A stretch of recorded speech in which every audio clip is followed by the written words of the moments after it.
Welcome to Retirement Straight Talk with Paul and William, featuring award-winning financial advisor and former host of the Sunday Money Show, News Talk 1010, Paul Baraka, and his associate advisor, William Baraka. Creating and keeping wealth does not need to be complicated. Paul and William will cut through confusing and contradictory financial advice to give you the real facts to help you invest better and enjoy a worry-free retirement. The views and opinions expressed in this video may not necessarily reflect those of IPC Securities Corporation. This podcast is for informational purposes only and should not be relied upon as a basis for investment decisions.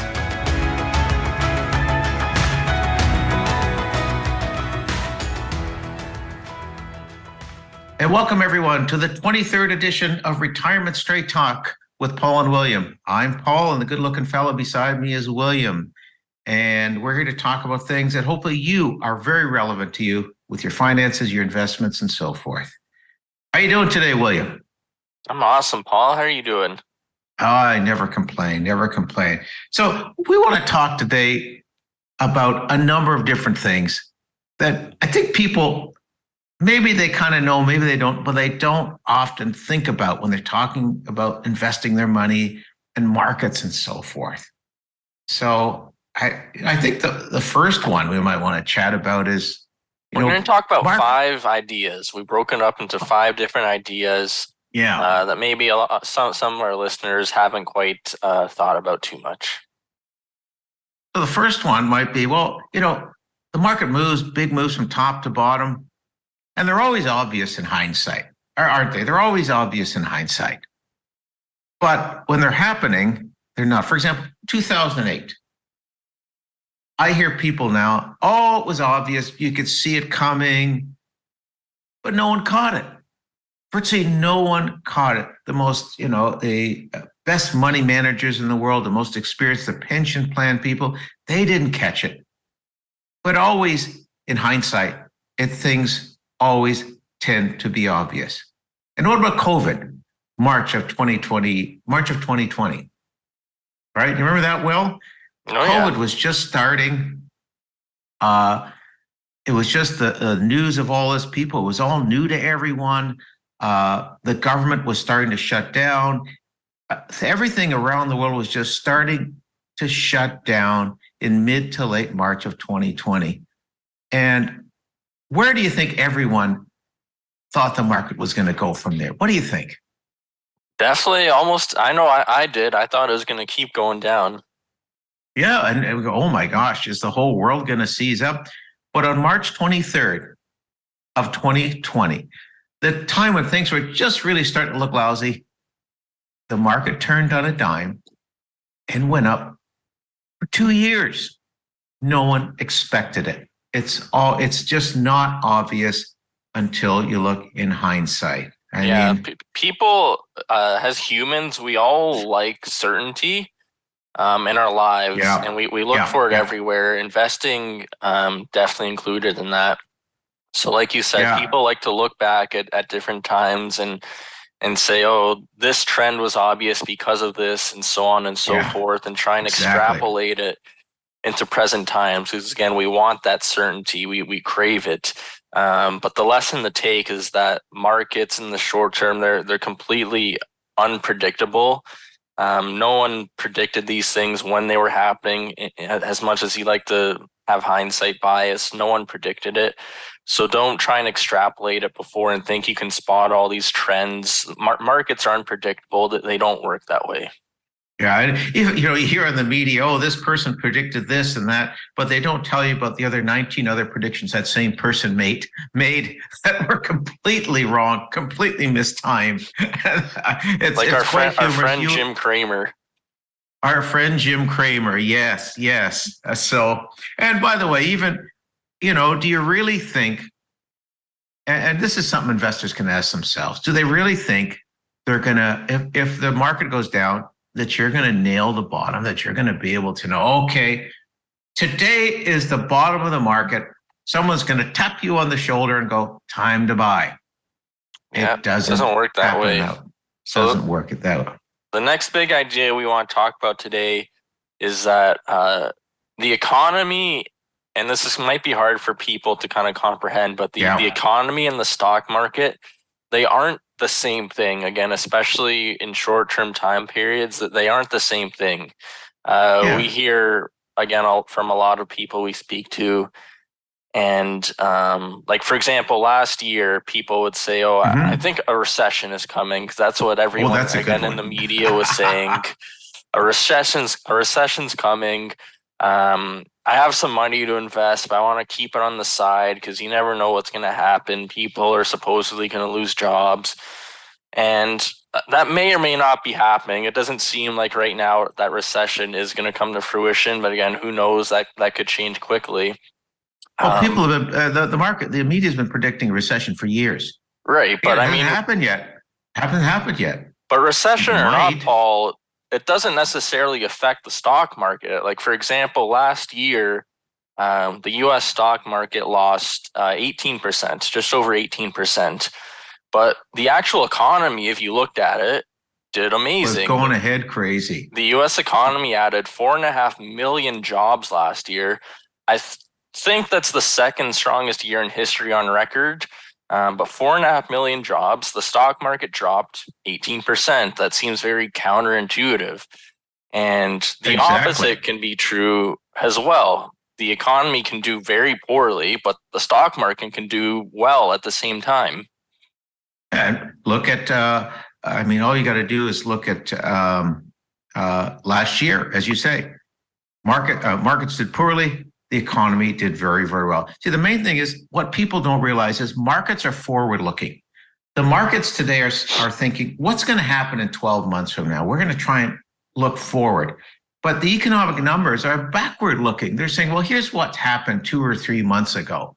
They're very, very different things. People make this mistake all the time. They think, oh, someone predicted this is going to happen, that's going to happen. And the exact opposite happened. So again, markets look forward. Economic data looks backward. The economy looks backward. They're two very, very different things. So here's another good one, Will. How many times have we heard this? Someone comes in the office. They say, I don't want any risk. I don't want any risk. I want to earn a good return, but I don't want any risk. Well, there's risk everywhere. There's risk everywhere. And what does risk mean to you? 10 different people will have 10 different definitions of risk. Anything you invest in has risk. Anything in life has risk. When you walk out to the street, there's a risk. There's either the only thing that you can avoid risk, I guess, if you hide yourself in a closet your whole life. Even that is risky in its own way. Nothing in life doesn't have risk. Investing means risk, and that your portfolio will, not maybe, in periods of time, will drop. That's just the way it works. Well, there's two basic ways we can look at it. There's a lot more we can get into, but two basic ways. A lot of people look at the risk and say, oh, it's the risk of my portfolio dropping, and the volatility that comes with that. But then you can also look at risk, and some people need to take on a certain amount of risk. They can make their portfolio really conservative, put it all in GICs, and you won't have that volatility risk, but then you have the risk of maybe your money not growing enough to support you the rest of your life. Well, that's it. I mean, you could look now, you can get a 4 or 5% GIC right now. People are saying, oh, I just locked my money away for 5 years. Well, inflation is over 5% plus taxes. You are guaranteed.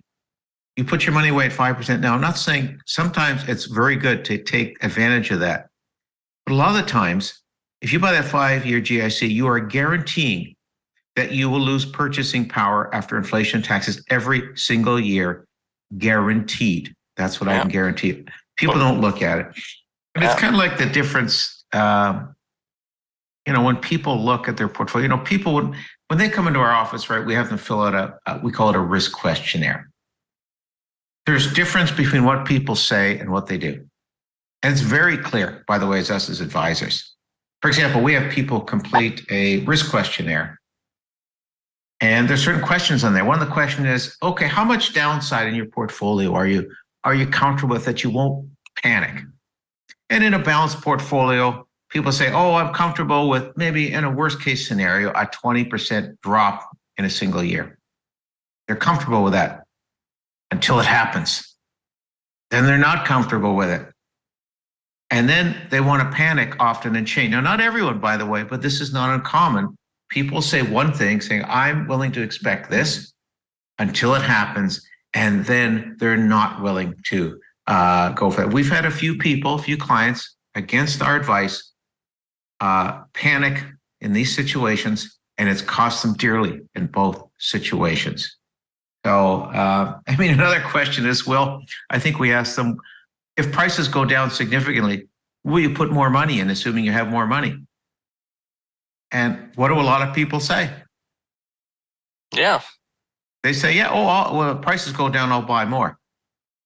But just without statistical knowledge, 98 out of 100 people will not do that.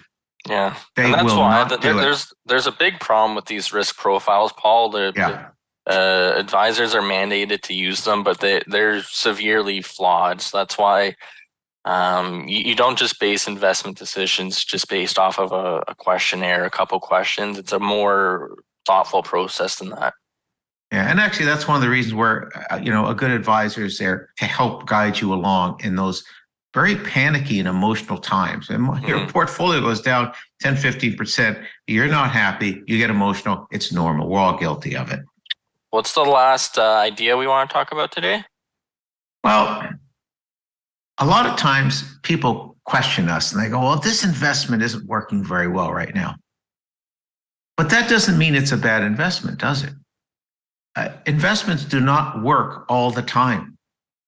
They do not work. A solid investment that's right for you based on what you want to achieve and your risk profile could be very good in the long run, but it's going to have periods where it's going to underperform. It will, and not maybe, it will have periods where it's going to underperform compared to something else you decide to compare it to. And what clients often come to us and what do they say? Well, they say they pick one account that they feel is not doing well, and what do they say? Why isn't this doing as well as the other one? And we have to explain them. It's part of a big picture. That yes, in the last 6 months, maybe this account, maybe it's designed to be a bit more conservative or a bit more growth oriented, whatever it is. In the last 6 months, this has not worked as well. But oftentimes in the next 6 months, it will actually do better than what they're comparing it to.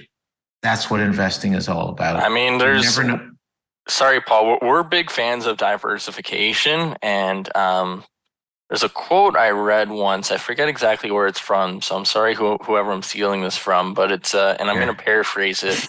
But it essentially says diversification means there's always going to be a reason for someone to be mad at you, because there's always going to be some idea in there, some investing style, some asset class that's not working at the moment. And an example right now in this current market environment is technology stocks in the US. And this is from Forbes from a couple days ago. And it says 7 technology stocks: Apple, Alphabet, Meta, Nvidia, Amazon, and Microsoft, and Tesla as well. So 7 of them. They account for 88% of the S&P 500's 2023 gains this year. So essentially what they're saying is if you own the index this year, the S&P 500, you're up 7%. But if you didn't own those 7 stocks, if you tried to own some other part of the S&P 500, you would not be doing anywhere close to that 7%. So again, that's the beauty of diversification. And again, to your point about things not working all the time, those were the stocks just last year that did way worse than the index. Way worse. Some of them lost 60, 70%. Yeah. By the way, the year before, 2021, they were outstanding. They were outshining everything. So again, you panic last year, you sell them. Oh my gosh, you would have missed out on a good, healthy return next year. So I think that's it for today. I want to just throw in one more thing for everyone listening, and that is your neighbor, your brother, your colleague, the media, taking advice from them will almost certainly lose you money because they don't know what you need. They don't know your situation. And I don't know, what does Uncle Fred know about investing? Tell me about it. So I had to throw that in there. Well, so that's it for today. Our next program is something we see all the time. People are always asking about this, especially people nearing retirement. CPP and old age security mistakes you want to avoid. And again, we've seen even our clients don't tell us things. They make mistakes, cost them money, cost them taxes and so forth. So you want to make sure that you click in for that next item. And of course, if you like what you heard today, please rate us, subscribe to us, and feel free to pass us on to whoever you like. And by the way, we'd like to hear from you. We'd like to hear what you would like us to talk about. And just send us an email at info@westendwealth.com, info@westendwealth.com, and say, hey, I'd like you guys to talk about this. And we'd love to get your input and your thoughts on the program. And of course, by the way, if you have any interest, if you if you feel you heard something that you could need some help with, again, we'd be happy to start a conversation with you. Just go info@westendwealth.com. Thanks, Paul. Thanks, everyone. Cheers. Bye-bye now.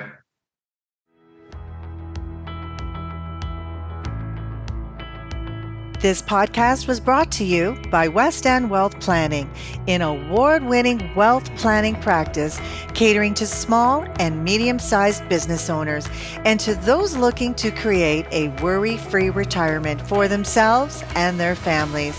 To learn more, go to westendwealth.com.